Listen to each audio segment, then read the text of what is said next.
Straight of Hormuz, दुनिया का सबसे अहम तेल गलियारा।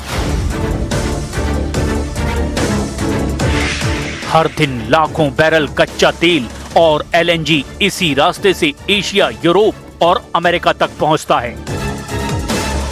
यही वजह है कि इस संकरे समुद्री गलियारे की अहमियत सिर्फ भौगोलिक नहीं बल्कि रणनीतिक भी है। ईरान की तटरेखा इस स्ट्रेट के उत्तरी हिस्से को कवर करती है, जिससे उसे नेचुरल कंट्रोल मिलता है। जैसे ही अमेरिका इजराइल ने हमले तेज किए, ईरान ने इसी भौगोलिक ताकत को अपने पक्ष में मोड़ लिया। यानी जहां उसकी सैन्य ताकत कमजोर पड़ रही है, वहीं उसकी लोकेशन सबसे बड़ा हथियार बन गई है। ईरान ने स्ट्रेट ऑफ हॉर्मुज को सिर्फ ब्लॉक नहीं किया, बल्कि उसे डेंजर जोन बना दिया।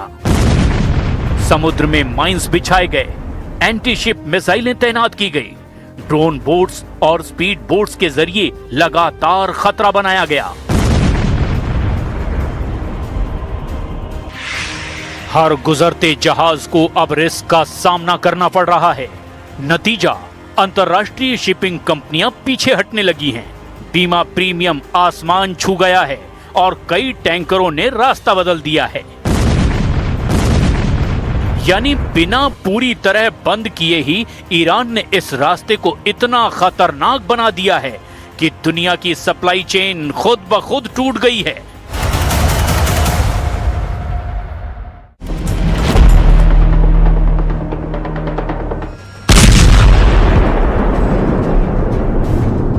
ईरान के ताबड़तोड़ हमलों का असर ये हुआ कि नेटो चीफ मार्क रूटे ने यूरोपीय देशों को चेतावनी दे डाली है।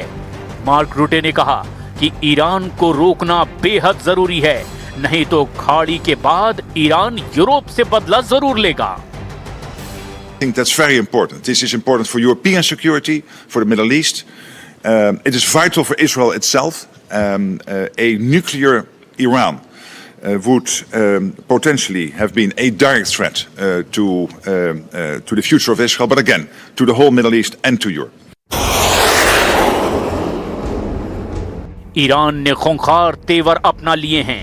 सुप्रीम लीडर मुस्तफा खामनेई ने secret war headquarter Qeshm island को एक्टिव कर दिया है।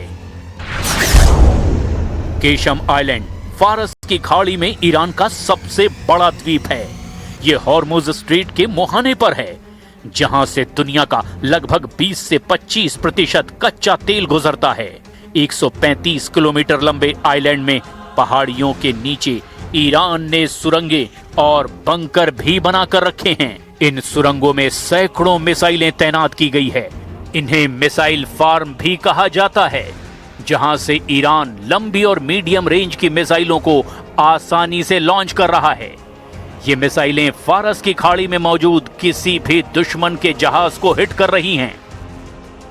मुस्तफा का ये अंडरग्राउंड मुख्यालय गेम चेंजर साबित हो रहा है।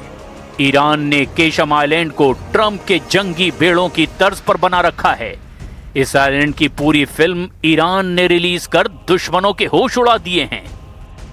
केशम आइलैंड की जमीन के नीचे मिसाइल बंकरों और ड्रोन बेस का एक बड़ा जाल है, जो अमेरिका के जंगी जहाजों को खाड़ी में पहुंचने से बहुत पहले ही ट्रैक कर लेते हैं, जिससे ईरान को पूरी तरह से स्ट्रेटेजिक दबदबा बनाने में आसानी हो रही है।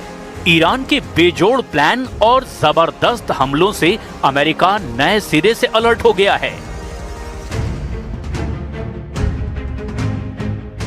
ट्रंप ने फ्रांस के राष्ट्रपति इमैनुअल मैक्रों से फोन पर बात करते हुए कहा कि एनर्जी सेंटर पर हमले पूरी दुनिया की मुश्किलें बढ़ाने वाले हैं।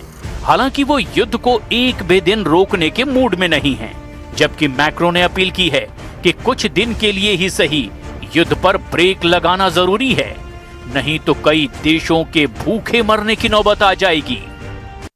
Mettre en œuvre le prêt de 90 milliards d'euros qui a été décidé en décembre dernier, c'est une décision qui a été prise par les chefs d'État et de gouvernement, elle doit être mise en œuvre et nous devons accroître nos capacités de production militaire, c'est ce que nous défendons depuis des mois.